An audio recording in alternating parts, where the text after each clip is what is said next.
balik.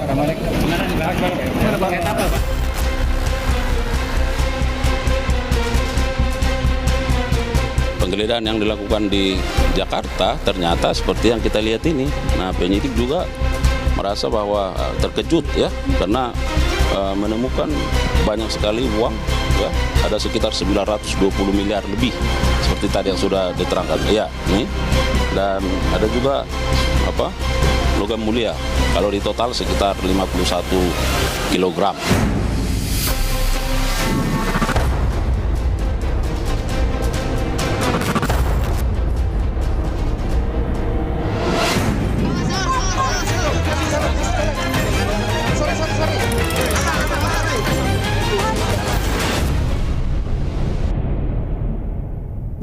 Sesuai keterangan penyidik tadi, ini sejak tahun 2012 ya sampai 2022. Nah, cuma yang bersangkutan lupa bahwa ini diperoleh dari pengurusan beberapa perkara. Pak Marwar sendiri selama kurang lebih 40 tahun Pak berkecimpung, baik itu sebagai hakim pengadilan. Bapak pernah juga mendapatkan tawaran suap ataupun gratifikasi untuk merubah vonis? Saya kira bukan hanya merubah vonis, menyatakan vonis misalnya yang tidak wajar itu pasti itu ada. Tentang apakah ada pihak lain yang terlibat, ya kita nggak tahu. Yang tahu penyidik.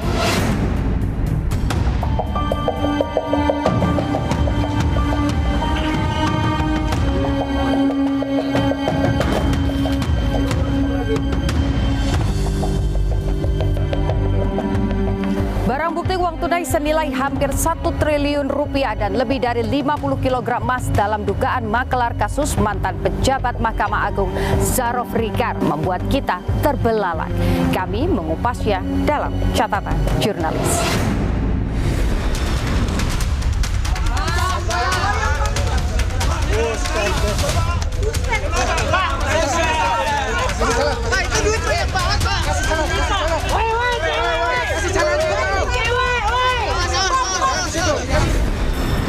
Praktik maklar kasus kembali terungkap ke permukaan setelah nama Zarof Rikar, ex-pejabat Mahkamah Agung, ditangkap oleh penyidik dari Kejaksaan Agung. Ditemukan setidaknya ada uang senilai 1 triliun rupiah dan juga emas seberat 51 kg di kediaman Zarof Rikar. Diduga hal tersebut didapatkan Zarof ketika melakukan permufakatan jahat di lembaga peradilan. Zarof Rikar diduga melakukan perannya sebagai maklar kasus selama menjabat sebagai Kepala Balitbang Diklat Kumdil Mahkamah Agung sejak tahun 2012 hingga 2022. Zarof juga pernah ditunjuk sebagai pelaksana tugas Dirjen Badilum pada tahun 2020. Jabatan yang seharusnya amanah justru dijadikan celah berlakunya rasuah. Penangkapan 3 hakim Pengadilan Negeri Surabaya yakni Erin Tuah Damanik, Mangapul, Heru Hanindyo bersama Lisa Rahmat, kuasa hukum Ronald Tanur, terpidana kasus pembunuhan Dini Sera Afriyanti, jadi gerbang terungkapnya jaringan maklar kasus yang dikendalikan oleh Zarof Rikar. Ketiga hakim serta pengacara Ronald Tanur ditangkap pada 23 Oktober 2024. Hasil barang bukti Kejagung berhasil menyita 20 miliar rupiah terkait dugaan suap dan gratifikasi demi pembebasan Ronald Tanur. Dalam perkara ini, terdakwa Ronald Tanur telah diputus bebas oleh majelis hakim yang terdiri dari ED, HH, dan M. Kemudian penyidik menemukan adanya indikasi yang kuat bahwa pembebasan atas terdakwa Ronald Tanur tersebut diduga ED, HH, dan M menerima suap dan atau gratifikasi dari pengacara LS. Terhadap keempat perkara tersebut dilakukan penahanan rutan selama 20 hari ke depan. Dari perkembangan perkara 3 hakim Pengadilan Negeri Surabaya, nama Zarof Rikar muncul ke permukaan sebagai tersangka. Penyidik pada Jaksa Agung Muda Tindak Pidana Khusus telah melakukan penangkapan terhadap ZN mantan pejabat tinggi Mahkamah Agung yang mana diduga keras telah melakukan tindak pidana korupsi, yaitu melakukan perbuatan jahat untuk melakukan suap bersama dengan LR selaku pengacara Ronald Tanur terkait penanganan perkara tindak pidana umum atas nama terdakwa Ronald Tanur. Nah, penyidik juga merasa bahwa terkejut ya, karena menemukan banyak sekali uang ya, ada sekitar 920 miliar lebih seperti tadi yang sudah diterangkan ya nih, dan ada juga logam mulia, kalau di total sekitar 51 kilogram. Lisa Rahmat diketahui menghubungi Zarof untuk membantu melobi ketiga hakim Pengadilan Negeri Surabaya yang memegang perkara Ronald Tanur. Pihak Ronald Tanur disebut memberi uang pelicin senilai 6 miliar rupiah pada Zarof. Atas jasa Zarof inilah Ronald Tanur mendapatkan vonis bebas pada Juli 2024 lalu. Bebaskan terdakwa oleh karena itu dari seluruh dakwaan penuntut umum tersebut di atas.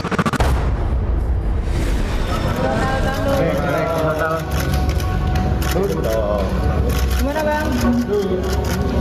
Gimana bang? Pendapatnya? Komentarnya gimana bang? Dengan bebas merasa dirugikan atau gimana bang? Merasa ada yang janggal dengan putusan bebas Ronald Tanur, Kejaksaan tak tinggal diam. Akhirnya langkah kasasi pun diambil oleh Kejaksaan Agung. Mahkamah Agung juga ambil porsi, caranya dengan melakukan pemberhentian sementara pada 3 hakim yang memutuskan bebas pada Ronald Tanur. Tidak dilakukan secara tiba-tiba, tetapi penyidik sudah lama mengikuti sejak adanya putusan pengadilan yang membolehkan Ronald Tanur, yang kita tahu semua menjadi polemik di masyarakat luas. Kemudian dari sana kami melakukan verifikasi di lapangan secara tertutup. Kita menemukan bukti-bukti yang menurut kita cukup kuat sehingga kami tingkatkan ke tahap penyidikan. Terhadap 3 orang hakim pengadilan negeri Surabaya tersebut, setelah mendapatkan kepastian dilakukan penahanan oleh Kejaksaan Agung, maka secara administrasi hakim tersebut akan diberhentikan sementara. Di satu sisi, profesi hakim jadi sorotan karena adanya tuntutan untuk kenaikan gaji dan juga tunjangan yang kemarin dilakukan oleh sejumlah hakim bahkan berakhir di DPR RI. Tapi, apa yang dilakukan oleh Zarof Rikar yang juga menyeret 3 hakim di Pengadilan Negeri Surabaya justru mencoreng perjuangan yang telah dilakukan. Pendapatan kami seperti ini sangat rentan. Teman-teman yang menjaga integritasnya, yang terseok-seok Pak, menjalani kehidupan dan penghidupannya ini akan jatuh juga. Dampaknya seperti apa? Konstituen-konstituen Bapak yang mencari keadilan nanti akan susah. Apalagi yang berhadapannya itu dengan the have versus the poor, atau the state versus the people. Itu sangat susah. Gaji kami saat ini itu bisa jadi kayak uang jajan Rafathar 3 hari. Tim catatan jurnalis mendatangi Hakim Agung Yanto, juru bicara Mahkamah Agung, untuk mengklarifikasi sejumlah hal. Ulasannya usai jeda.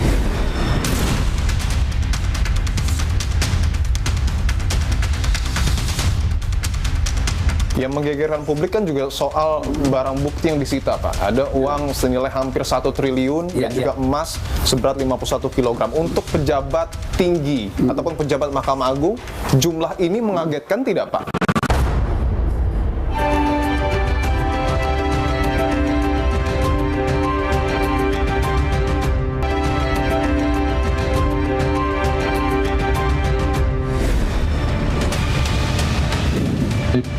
kepada Jaksa Agung Muda Tindak Pidana Umum telah melakukan penangkapan terhadap JN, mantan pejabat tinggi Mahkamah Agung, diduga keras telah melakukan tindak pidana korupsi, yaitu melakukan perbuatan jahat untuk melakukan suap.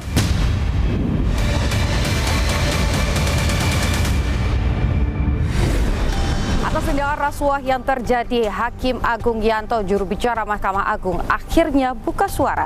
Dan berikut wawancara tim catatan jurnalis bersama juru bicara Mahkamah Agung, Hakim Agung Yanto.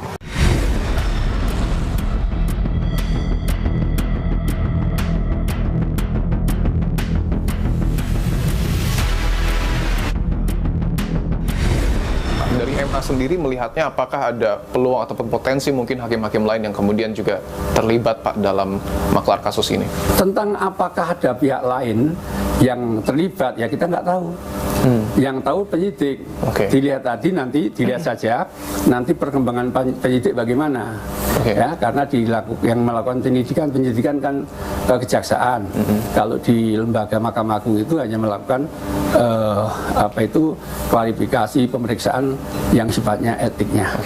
Lah, untuk proses hukumnya itu nanti Mahkamah Agung baru terlibat manakala berkas-berkas dilimpahkan ke pengadilan negeri. Nah, itu baru terlihat untuk proses hukumnya, ya. Tatkala masih di kejaksaan diserahkan sepenuhnya kepada penyidik. Kalau kita tahu juga dari MA sendiri sudah menyebutkan bahwa membentuk tim pemeriksa Pak untuk mengklarifikasi majelis hakim kasasi yang kemudian juga mengetuai sidang Ronald Tanur yang kemudian akhirnya itu divonis 5 tahun. Sudah diperiksa 3 majelis hakim yang kemudian memimpin jalannya persidangan itu Pak? Ya, Senin rapat, Selasa keluar SK.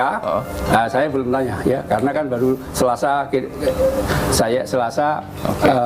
Islah. Tapi yang jelas kemarin sudah dikonsep untuk surat ke Kejaksaan Agung untuk diizinkan klarifikasi kepada YN. Berarti belum bisa dipastikan juga apakah majelis hakim kasasi ini sudah menerima suap atau belum, itu belum dapat didalami ya Pak ya, karena kan ada kecurigaan itu. Kalau menerima kan di hasil rilis presnya Kapusen itu masih ada di sana, 5 itu.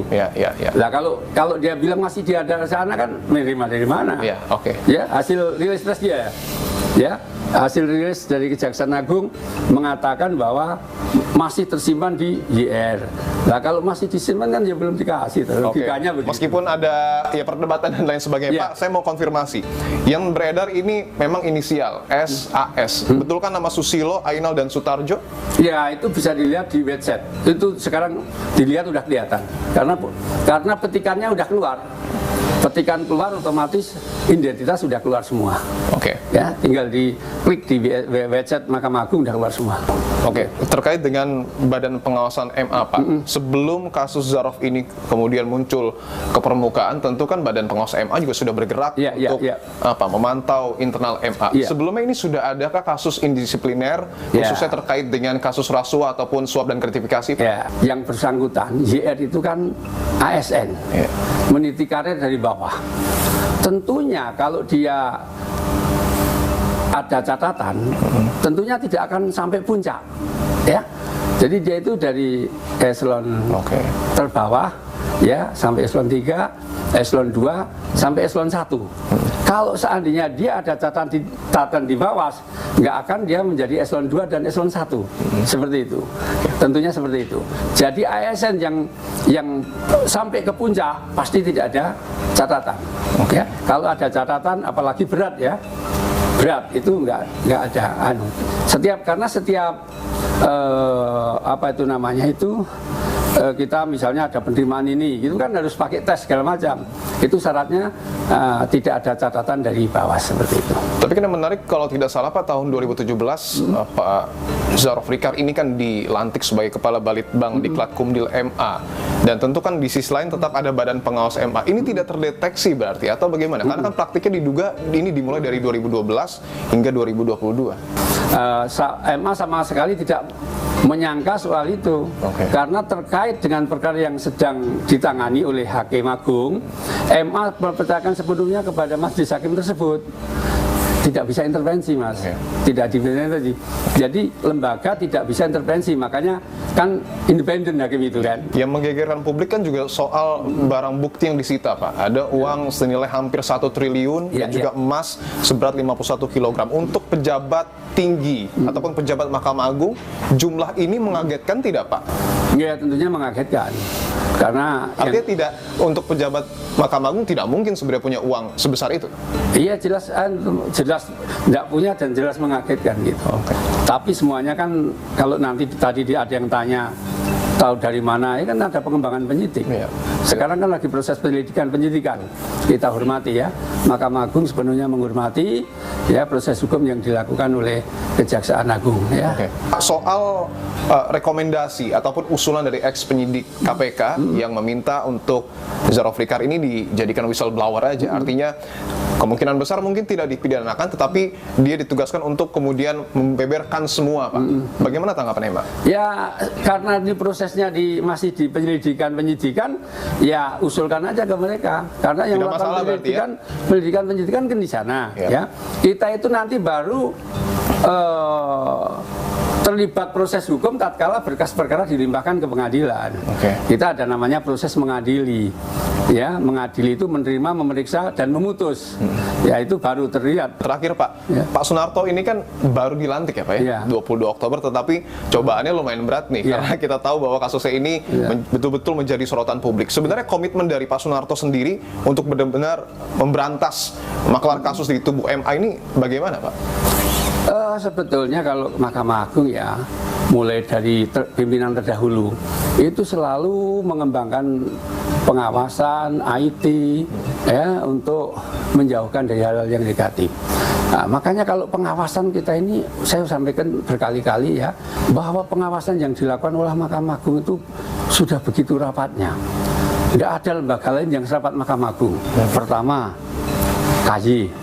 Kedua, Bawas. Ketiga, KPT yang diberi kewenangan oleh Mahkamah Agung untuk menarik hakim yang nakal, ditarik ke PT, ya itu. Kemudian yang keempat itu, Mas, pengawasan melekat oleh pimpinan langsung oleh Ketua Pengadilan, Perma 78 dan 9 itu tentang maklumat.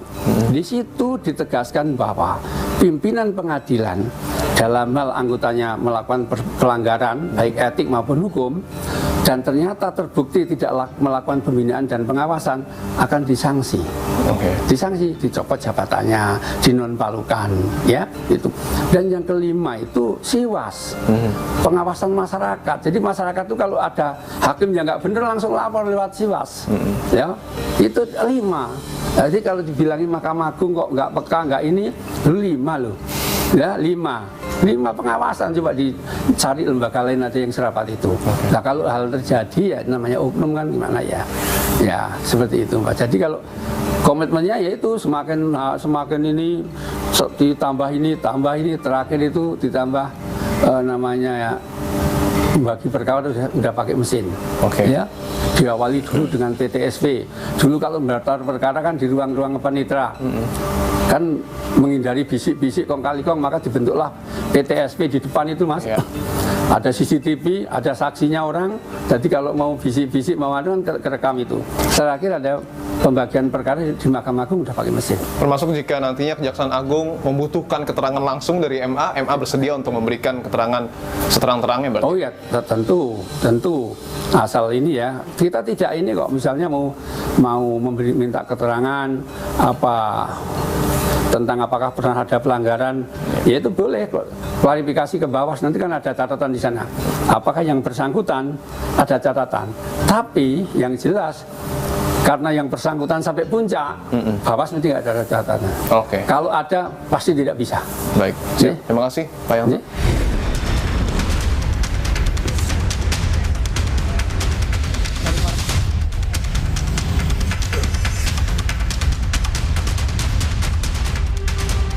Meskipun tadi sebenarnya saya melihat ada satu orang petugas pengamanan nampaknya yang masih ada di dalam. Permisi, Pak. Izin tanya, Pak, ini rumah setelah digeledah masih ditempati pihak keluarga, Pak ya?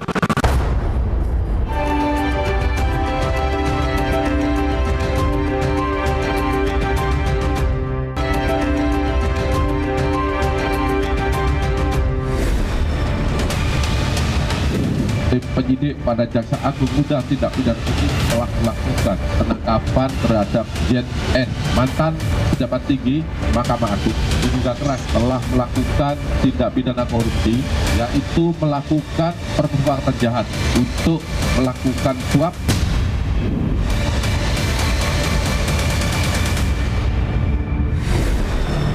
Zarof Rikar, mantan PNS Mahkamah Agung, diketahui tinggal di area mewah di ibu kota Jakarta. Rumah di kawasan Senayan ini jadi saksi bisu penggeledahan. Ditemukan uang senilai hampir 1 triliun rupiah yang terdiri dari pecahan rupiah hingga mata uang asing. Tak hanya itu, puluhan kilo emas batangan yang diperhitungkan bernilai 75 miliar rupiah juga disita. Merujuk pada laporan harta kekayaan milik Zarof yang dirilis pada 11 Maret 2022, jumlah total kekayaan Zarof senilai 51,4 miliar rupiah. Temuan uang dalam penggeledahan di rumah Zarof menambah panjang daftar kekayaan yang harusnya dilaporkan kepada LHKPN. Zarof Rikar di satu sisi juga diketahui pernah memproduksi sebuah film yang berceritakan tentang seorang hakim yang idealis berjudul Sang Pengadil pada 24 Oktober lalu. Zarof merupakan eksekutif produser dari film yang juga diproduksi bersama dengan Biro Hukum dan Humas Mahkamah Agung. Tim catatan jurnalis mendatangi hunian dari Zarof Rikar di kawasan Jakarta. Dan berikut penelusuran dari tim catatan jurnalis langsung untuk Anda.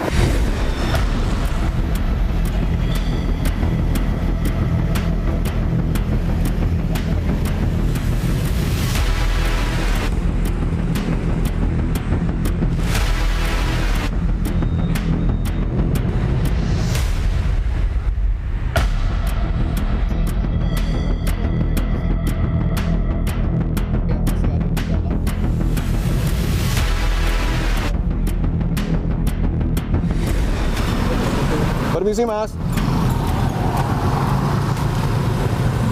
Belum ada jawaban, saudara. Meskipun tadi sebenarnya saya melihat ada satu orang petugas pengamanan nampaknya yang masih ada di dalam. Permisi, Pak. Saya Dipo dari Kompas TV, Pak. Izin tanya, Pak, ini rumah setelah digeledah masih ditempati pihak keluarga, Pak, ya? Bagaimana, Pak? Sudah tidak ditempati. Artinya posisi ini rumah kosong, Pak? Kosong. Bapak ini sebagai petugas keamanan atau? Ya, Oke. Untuk pihak keluarga ini sudah pindah atau bagaimana, Pak, informasinya? Kurang tahu ya, Pak. Kurang tahu.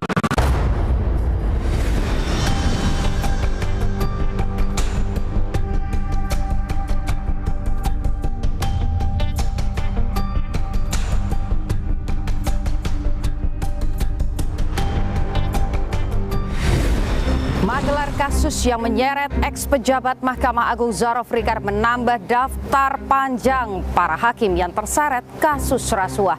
Siapa saja mereka? Inilah daftarnya yang telah kami kumpulkan untuk Anda. Tim penyidik pada Jaksa Agung Muda Tindak Pidana Umum telah melakukan penangkapan terhadap JN, mantan pejabat tinggi Mahkamah Agung, diduga keras telah melakukan tindak pidana korupsi, yaitu melakukan perbuatan jahat untuk melakukan suap.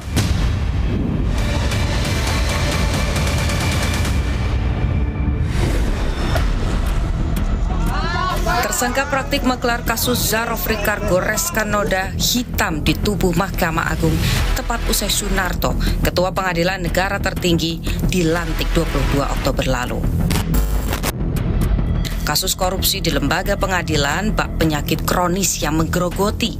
Hak keadilan masyarakat tercabut oleh perilaku suap hingga gratifikasi. Lantas sudahkah oknumnya diadili? Praktik suap dan juga gratifikasi di lembaga pengadilan rasanya bukan hal baru. Catatan jurnalis menyoroti beberapa hakim yang terseret kasus. Ialah Sudrajat Dimyati, merupakan hakim agung pertama yang ditetapkan tersangka oleh KPK karena terlibat kasus penerimaan suap pengurusan perkara kasasi pilot Koperasi Simpan Pinjam Inti Dana pada tahun 2022. Ia menerima suap sekitar 800 juta rupiah dan dijatuhkan hukuman 7 tahun penjara. Kasus lain adalah Hakim Agung nonaktif Ghazalba Saleh. Ia terperosok di pusaran TPPU dan gratifikasi. Angkanya fantastis, mencapai 62,8 miliar rupiah. Keterlibatannya terkait pengurusan berbagai perkara di Mahkamah Agung pada 15 Oktober lalu membuat Pengadilan Tipikor jatuhkan hukuman 10 tahun penjara kepada Ghazalba. Selanjutnya ada Itong Isnaini, Hakim PN Surabaya yang terjerat OTT KPK pada Januari 2022. Terlibat dalam aliran suap vonis perkara PT Soyugiri Primedika. Ia terbukti terima suap sekitar 390 juta rupiah dan dijatuhi hukuman selama 5 tahun penjara. Lalu dari Pengadilan Negeri Jakarta Selatan, Iswahyu Widodo dan Irwan yang terjerat kasus suap sekitar 648 juta rupiah dalam perkara gugatan pembatalan perjanjian akuisisi antara CV Citra Lampia Mandiri dan PT Asia Pacific Mining Research. Keduanya dijatuhi vonis 4 tahun 6 bulan penjara serta denda sebesar 200 juta rupiah. Sistem peradilan yang berintegrasi adalah kunci keberhasilan negara yang berlandaskan hukum. Tak hanya terbatas pada hakim, kasus korupsi di sistem peradilan sayangnya kerap melibatkan banyak pihak dalam proses hukum. Sistem integritas nasional itu sistem peradilan yang independen itu menjadi sangat penting. Jadi kita tidak akan bisa berjalan kemana-mana negara ini ketika banyak korupsinya, kan ini jadinya korupsi, banyak masalah hukumnya, tetapi pilar independen peradilannya sendiri justru korup. Ini pilar peradilan itu kan berarti kemungkinan kalau hakim sudah disuap atau menerima gratifikasi kemudian untuk merekayasa putusannya, itu bisa jadi bukan hanya hakim-hakimnya tetapi pengacara dan hakim ini bisa jadi juga merusak JPU-nya, merusak penyidiknya. Nah ini kan harus dibongkar semua. Sebagai penegak hukum, hakim memiliki tanggung jawab moral dalam setiap keputusan yang diambil. Nilai-nilai keadilan yang fundamental harus tercipta secara ideal. Kepercayaan masyarakat terhadap palu hakim yang berkeadilan wajib diwujudkan secara transparan.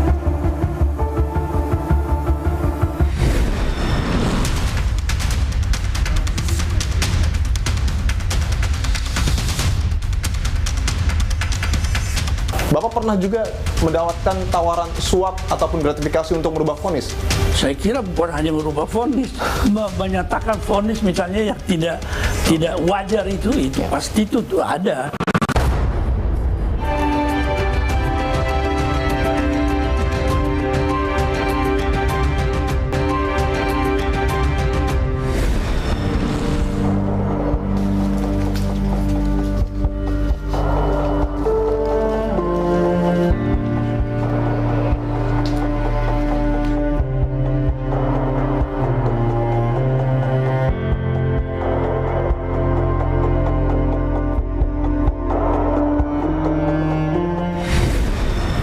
Didi Sera Afrianti menjadi luka bagi keluarga. Putusan vonis bebas Ronald Tanur membuat luka tersebut makin menganga. Apalagi saat ini lembaga tersebut tersandra magelar kasus. Lantas bagaimana harapan dari keluarga korban? Berikut ulasannya. Yang namanya hakim itu mungkin ya tanggapan Bapak yang namanya hakim itu mungkin dikena sanksi ya yang seberat-beratnya, apalagi yang kuasa hukumnya, apalagi ini sebagai apa itu Mahkamah Agung ya mungkin kena juga gitu ya. Mudah-mudahan saja itu hakim yang ketiganya, keempatnya mungkin sama kuasa hukumnya, mudah-mudahan itu dihukum berat lah, apalagi ini menyangkut keluarga Bapak gitu.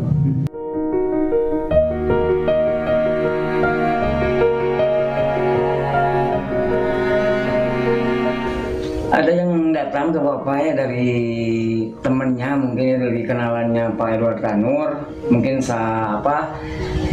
komisi ya, mungkin itu nggak tahu, mungkin kalau Bapak nggak tahu komisi atau gimana, tapi yang datang itu ke rumah Bapak juga kenal itu mungkin ke Bapak, katanya mau ada yang datang ke sini menyuruh untuk ngasih uang santunan, tapi yang jumlahnya mungkin nggak dikasih itu jumlahnya ya, tapi yang jumlahnya banyak itu besar lah mungkin, karena bapak itu sekarang harus tanda tangan dan minta rekening bapak. Walaupun bapak punya rekening juga, mungkin bapak juga tanda tanya ya, apa maksud dan tujuannya, apalagi dibilangnya jangan dikasih tahu sama kuasa hukum, dan anak-anak pun juga jangan sampai tahu gitu. Nah, bapak itu berpikir ya apa maksud dan tujuannya, kemungkinan ya itu mau atau gimana, atau menjebak atau gimana ya, makanya bapak itu bilang sama kuasa hukum, sama anak-anak. Anak-anak juga kan langsung aja gitu bereaksi lah, bilang sama kuasa hukum, dan akhirnya kuasa hukum itu merasa nggak enak, mungkin akhirnya itu berlanjut lah, mungkin itu ditolak lah sama kuasa hukum bapak ya. Jadi seharusnya keinginan bapak itu kalau dia mau betul-betul mengasih santunan atau emang betul-betul mau cari keringanan atau gimana ya, jangan sampai membokong ya, cuma bapak aja. Mungkin dikirainnya itu bapak itu orang bodoh atau kan, tapi walaupun bapak orang bodoh juga, mungkin bapak juga berpikir apa maksud dan tujuannya, apalagi ini menyangkut kematian ya, anak bapak yang begitu tragisnya gitu. Mudah-mudahan yang vonisnya 5 tahun itu karena sanksi juga lah, mudah-mudahan itu digali lagi itu diperiksa ya, orang hakim yang memvonis 5 tahun itu, kemungkinan itu ada apa-apanya itu yang hakim yang memvonis 5 tahun itu. Di tengah pusaran maklar kasus yang saat ini tengah ramai dibicarakan oleh publik, Litbang Kompas mencatat angka kepuasan publik terhadap penegakan hukum di Indonesia. Angkanya cenderung menurun dibandingkan tahun 2023. Lantas, bagaimana caranya para hakim tetap bisa menjaga marwah dan juga citranya sebagai perpanjangan tangan Tuhan? Tim catatan jurnalis lagi-lagi melakukan wawancara secara khusus kepada mantan hakim Mawarar Siahaan.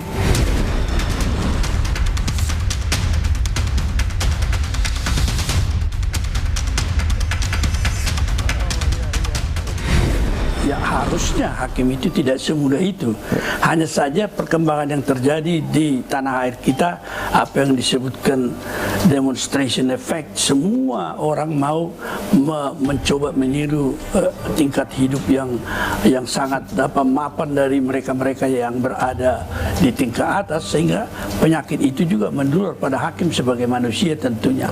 Meskipun dikatakan sebenarnya manusia itu hakim itu adalah panggilan manusia untuk melakukan sesuatu yang mulia, tetapi ya ternyata semudah itu sekarang tergelincir semua. Pak Marwarar sendiri selama kurang lebih 40 tahun Pak berkecimpung, baik itu sebagai hakim pengadilan ataupun ketua dari pengadilan tinggi di beberapa daerah Pak. Bapak pernah juga mendapatkan tawaran suap ataupun gratifikasi untuk merubah vonis? Saya kira bukan hanya merubah vonis, menyatakan vonis misalnya yang tidak wajar itu pasti itu ada. Sebagai seorang pimpinan, apakah saya sebagai ketua ingin mereka meminta saya untuk menekan anak buah saya misalnya hakim, atau saya kalau ada sidang itu diminta juga?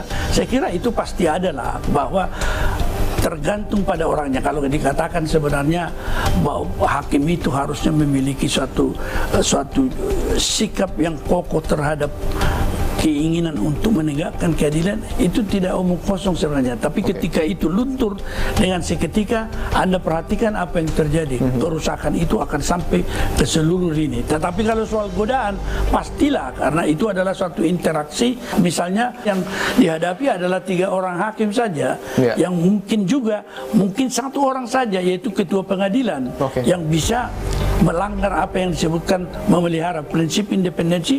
Dia bisa juga menjadi sumber ketidakbebasan hakim, karena mungkin juga dia meminta hakim putuskan begini. Itu adalah praktek yang nampak di masa lalu. Saya kurang tahu kalau sekarang juga dengan berkaca pada kasus Tanur, dengan demikian berani mereka, tentu ada backup yang ada di belakang mereka rasakan untuk mengayomi begitu. Artinya tidak hanya kaitan dengan kuasa hukum dan hakim yang kemudian terlibat dalam kasus ini. Apakah ada orang-orang lain mungkin yang bisa jadi maklar ataupun perantara untuk kemudian suap itu disampaikan kepada hakim? Di sini peran maklar itu sangat besar. Dia yang bisa apa yang dikatakan bergerak dari secara vertikal ke bawah itu, menghubungi misalnya orang-orang yang berada di bawah, dia secara vertikal ke atas itu bisa kepada hakim-hakim. Kalau dia di level atas lagi secara horizontal, dia bisa di level setingkat Mahkamah Agung seperti yang sekarang. Si Jarov kan, tentu kita ini melihat itu dalam kenyataan bukanlah sesuatu hal yang mustahil lagi untuk malah secara terbuka tampak. Dan yang paling sulit yang kita harapkan sebenarnya pembelaan yang paling diharapkan membawa argumen hukum tertinggi dari lawyer, tetapi banyak lawyer yang juga menjadi maklar. Nah, ini menjadi kesulitan karena mereka dengan leluasa bisa memasuki ruang sidang dan bisa berbicara kepada hakim kan. Ini yang lebih sulit. Artinya di dalam internal Mahkamah Agung sendiri ini memang sudah lumrah ada maklar dan dibiarkan begitu saja selama mungkin puluhan tahun gitu Pak. Sekali lagi saya kira Zarov ini sudah membuka juga apa yang terjadi ini kan. Kalau kita lihat juga di masa lalu misalnya Pak Hasbi kan, sekarang Panitera Mahkamah Agung juga, dan Panitera Mahkamah Agung sebelumnya itu tentu untuk mendapat akses terhadap pimpinan tertinggi di sana, itu adalah orang-orang yang memang memiliki hubungan administratif yang sehari-hari merupakan orang-orang yang berhubungan dengan mereka, seperti misalnya Zarov sebagai kepala diklat, tentu dia berhubungan langsung dengan para hakim agung ketika ada misalnya pemberian makalah yang diminta hakim agung, ketua Mahkamah Agung, dia dengan mudah melakukan suatu hubungan begitu. Ke bawah juga demikian. Kalau ada hakim yang nakal membawa kasus-kasus dari bawah di tingkat kasasi, dia bisa, kalau mereka sudah mengenal Zarov, itu dikenal. Karena saya juga akan melihat itu bagaimana kuasa daripada Ronald Tanur itu bisa lawyernya memiliki hubungan dengan Zarov, itu tentu itu adalah suatu pengalaman yang sudah lama dan sudah berulang. Anda melihat juga fungsi pengawasan baik di internal ataupun eksternal, sebut saja mungkin KAI dan juga sejumlah lembaga lainnya, ini dinilai kurang atau bagaimana Pak? Saya kira sangat kurang. Tentu kita lihat ini daripada konsep daripada pengawasan dan kedudukan daripada organ kekuasaan negara, di mana di masa lalu sebenarnya memang Mahkamah Agung itu dan semua jajaran peradilan ke bawah itu terkooptasi di dalam pengaruh daripada kekuasaan eksekutif di masa itu. Sampai terakhir Pak Harto selalu Ikatan Hakim Indonesia memperjuangkan bagaimana supaya independensi daripada hakim diberikan, tetapi itu tidak pernah terwujud tentunya kalau pemerintahan yang otoriter kan menginginkan hakim yang tidak bebas. Saya kira inilah tugas daripada Pak Presiden kita sekarang ini, untuk pertama kali harus membenahi ini sistem peradilan. Inherent power atau kewenangan melekat seorang presiden tidak harus dilihat bahwa tidak boleh dia mencampuri dalam arti memperbaiki, meminta Mahkamah Agung dengan DPR membuat undang-undang komisi judisial untuk menata semua ini. Saya kira ini kewajiban daripada presiden. Bicara soal presiden, yang menarik adalah ketua MA yang baru Pak Sunarto itu baru dilantik tanggal 22 Oktober langsung oleh Presiden Prabowo Subianto. Artinya Bapak melihat bahwa Pak Prabowo ini seharusnya memanggil Pak Sunarto atau bagaimana? Kalau menurut saya, bahwa sebelum menjabat seorang pimpinan kekuasaan negara seperti Ketua Mahkamah Agung, haruslah mengemukakan dulu konsepsi dia untuk menangani keseluruhan.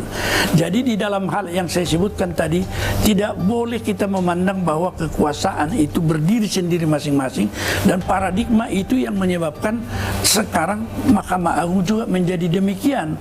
Kondisinya seolah-olah tidak bisa disentuh, terutama ketika terus dilantik tanggal 22. Oleh karena itu juga dalam check and balance itu, satu sistem pemilihan ketua Mahkamah Agung harus dirombak, yaitu tidak boleh hanya dipilih oleh hakim agung di antara mereka tanpa suatu apa yang disebutkan check and balance dari presiden, dalam arti bahwa dia boleh memilih dari orang yang dipilih oleh Mahkamah Agung itu, tidak boleh hanya satu, harus diberikan lebih dari satu orang, sehingga presiden bisa memberikan suatu cek terhadap orang yang dipilih itu, dengan melihat juga di antara itu dua yang maju, siapa yang memberikan konsep terbaik untuk membenahi sistem peradilan ini.